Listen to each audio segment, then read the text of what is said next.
So do some more work on the Corvette. I was going to do the panel, driver's side panel, but I'm not. That's going to take a couple of days, and so I don't want to leave it apart that long. I need to be able to have a couple of days in a row where I can work on it without interruption, and that won't happen till, oh well, probably not till a while. Let's just put it that way.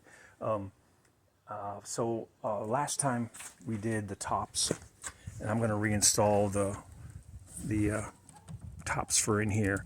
They need a couple little things tweaked on them, so I'm going to do that.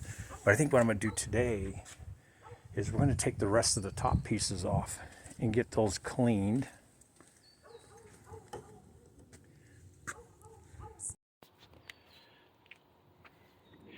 We're going to get a couple of the top pieces off. I'm going to get those cleaned, and you can see them. They're right here, these pieces, and then get them painted, dyed rather. And so they're on each side. So we're going to take that apart today, and it's pretty simple. I'll show you the details when I need to. You've got screw. Now this right here is the A pillar, and I'm not going to take that off today. I need to replace those. This is just too bad to actually just go ahead and stain. But now that I'm saying it out loud, I might just go ahead and stain them anyway, and then replace them when I can. But again, to take this panel off, I've got to drop the steering wheel. I've got to take so much stuff off the back of this that it's got to be a solid day or two where I can spend on it, and I don't have that kind of time today. So I think I'll have time to do these panels. And then the whole top is pretty much going to be black. And of course, we've got to get back to all this other stuff that's in here. And it looks like I may have to take the seats out again to do the dog leg panels there behind the seats. And then, of course, I got to take that off and get that stained up. So in the meantime, what I'll probably do is just take these off today. And I don't think there's much you need to see on that.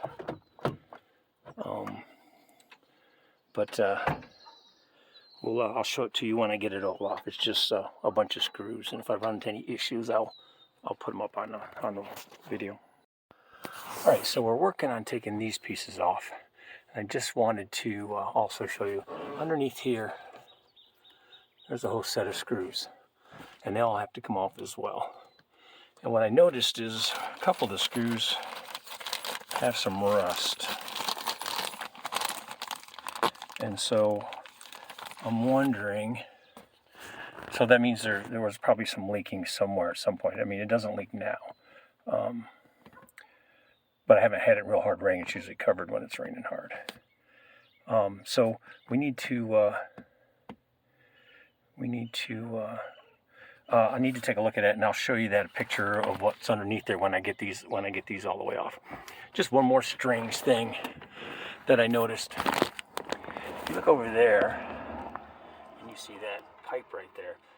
That is the vacuum for the lights.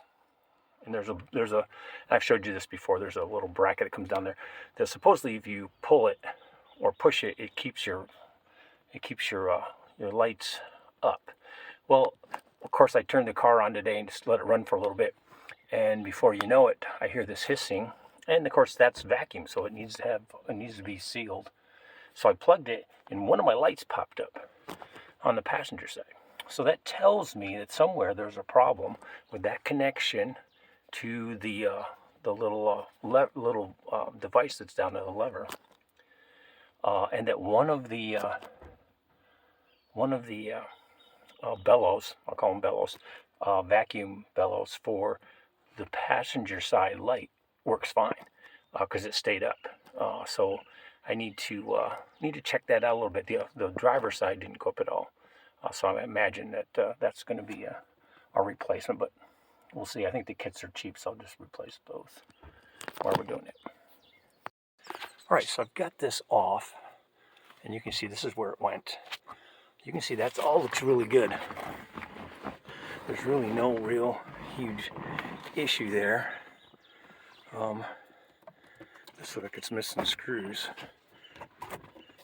See, there seems to be no screws there. A little bit of no screws here. Oh, looks like there should be, but there's not. These are where the other screws came out. right along there.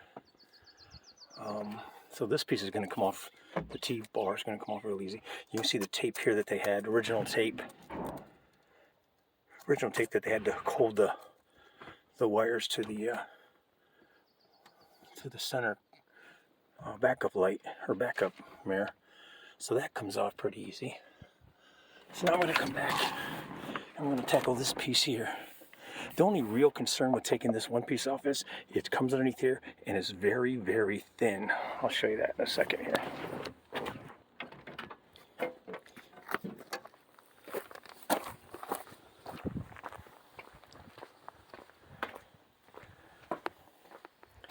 So here's what I'm talking about with this piece that goes across the top.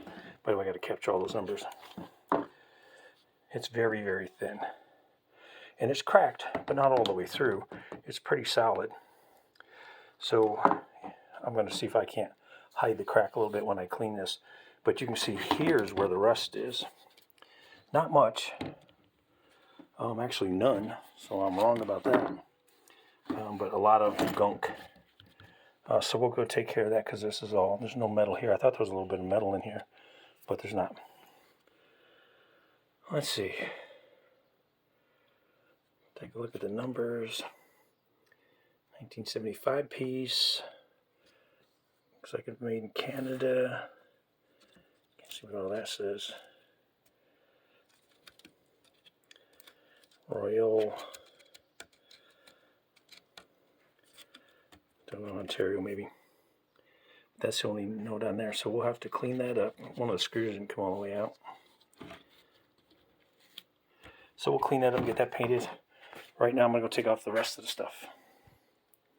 So I'm going to insert this quick tip in here right now. I have a lot of parts off the car right now. I've got the passenger side dash. I've got the kick panels. I now have the trim, the top trim for the windshield. So everything I do, the screws that go with that get marked. And they go in a bag. So that's how I keep them together. So then I'll keep these together after I get this cleaned. But I'll do that with all the other pieces I'm taking off. Yeah, I use a lot of plastic bags. But so bottom line is stay organized or else you're going to have a huge disaster. I mean, it's bad enough to have to put this stuff all back together. In fact, I'm toying with the idea of putting the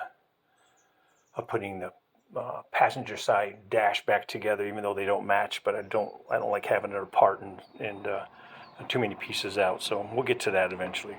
But right now this is out, and then I'm going to go ahead and pull the other panels that go across the top. Alright, the next piece is going to be the center T-bar, and that's no screws up there. It was just held on with the other trim.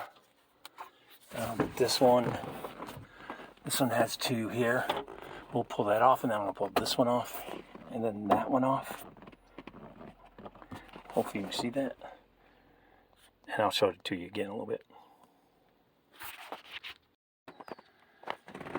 Okay, so this piece is going to come off just fine. Just a couple of screws there. Same with the other side. We're going to do these all at once because this is kind of tucked in underneath here. So we need to get them all apart.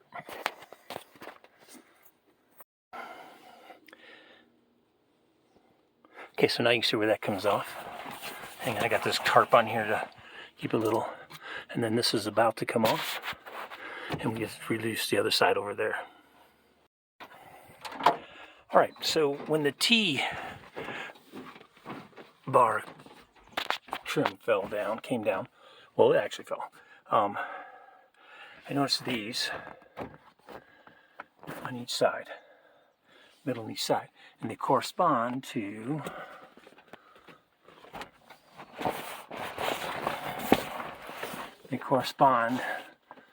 these holes here, or at least a couple of them. And so what I don't see is whether they were attached to something. So now I'm thinking maybe I got to pull the chrome off, this chrome part off, and see if there's actually bolts in there to go on that. So I'll probably do that before I put it back on. But for now I've got them down. I've got the two corner pieces off, and I'm going to go ahead and get these cleaned up and get them tied.